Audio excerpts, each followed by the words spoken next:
Le rapport numéro 15, c'est Madame Colin-Coquy qui nous le présente. Merci, Monsieur le maire. Donc, ce rapport concerne le contrat territorial jeunesse entre la ville, le département et les structures d'animation de la vie sociale. Donc, le conseil départemental soutient la mise en œuvre de politiques jeunesse à hauteur d'1 million par an pour tout le département.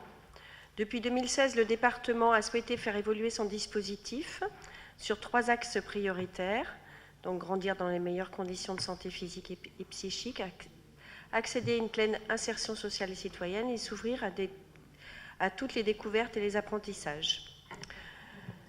36 fiches actions ont été soumises au conseil départemental par tous les acteurs jeunesse de la ville de Chambéry.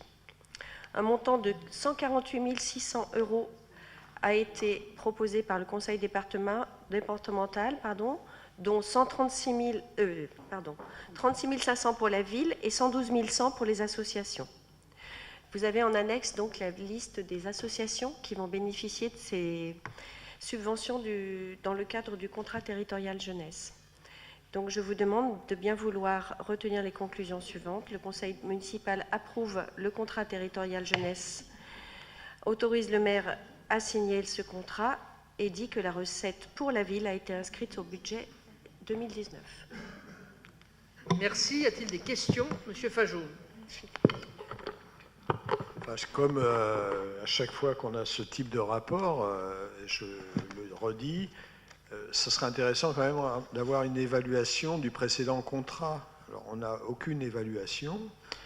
Bon, c'est quand même embêtant. Bon, après, les actions qui sont déclinées ne posent pas de problème majeur, mais c'est quand même important à chaque fois qu'on renouvelle un contrat, qu'on ait quand même un bilan du contrat précédent. Et puis, deuxième question, c'est comment s'intègre le projet éducatif territorial chambérien par rapport à ce contrat de politique jeunesse? Voilà. Est-ce que c'est 2 choses différentes ou est-ce qu'il a disparu? Madame Colin-Coquy. Alors, chaque année, évidemment, les actions sont évaluées et sont soumises au conseil départemental avant d'aller proposer d'autres actions pour les années suivantes. Là, je ne sais pas si on a un document qui relate ceci. En tout cas, chaque projet est évalué, sinon les subventions ne seront pas versées. Donc là, de toute façon, c'est pour 2019. Les actions sont en fin de travail. Et donc, oui, c'est pour 2019. Donc, toutes les subventions vont être versées pour le travail qui a été fait. En ce qui concerne le PEDT, la politique jeunesse s'inscrit. Le pacte jeunesse que nous avons établi rentre dans cette politique jeunesse, politique éducative. Donc, ça en fait partie, évidemment. Monsieur Dupassieux. Oui, on a ouvert notre séance sur la mobilisation des jeunes en faveur de la transition énergétique et l'urgence climatique.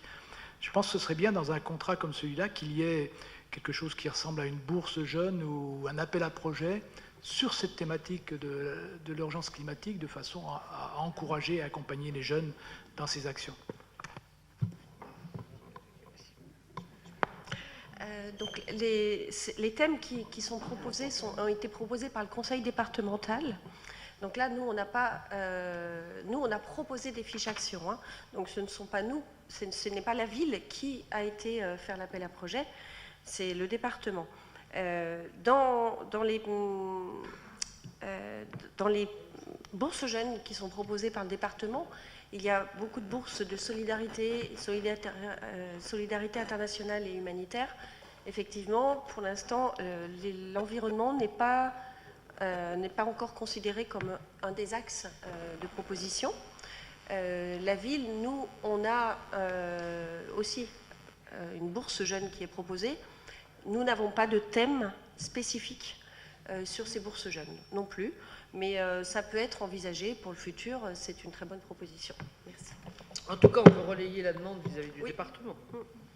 Y a-t-il des oppositions, des abstentions? Je n'en vois pas. Le rapport est adopté.